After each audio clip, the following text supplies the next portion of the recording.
ফলাফল কারসাজির চেষ্টা করা হয়েছে অভিযোগ করে এনসিপির নির্বাচন পরিচালনা কমিটির সভাপতি আসিফ মাহমুদ সজীব ভুঁইয়া বলেছেন, বিভিন্ন আসনে কেন্দ্রের ভোটের সংখ্যার সাথে রিটার্নিং কর্মকর্তার ঘোষিত ফলাফলের মিল নেই।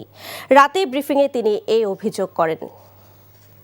এক ধরনের ম্যানিপুলেশন এবং ফলাফল টেম্পারিং করার চেষ্টা করা হয়েছে এবং আমরা স্পষ্টভাবে দেখেছি যে আমাদের ঢাকা ১৯ আসনে আমাদের প্রার্থী দিলশানা পারুল, সেখানে একটি কেন্দ্রের ভোট ৪৬০টা ছিল বিএনপির প্রার্থীর, ৬০০ সামথিং ছিল আমাদের শাপলাকলিতে।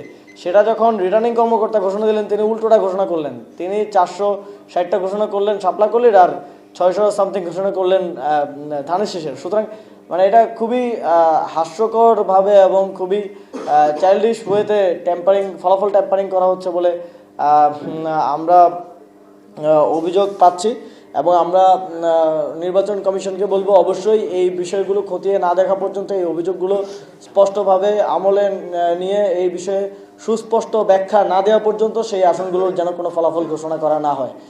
হোয়াইট প্লাস প্রো সেনসিটিভ স্কয়ারে মাঠের বাইরেও তো আমরা এভাবে দেশপ্রেম দেখাতে পারি।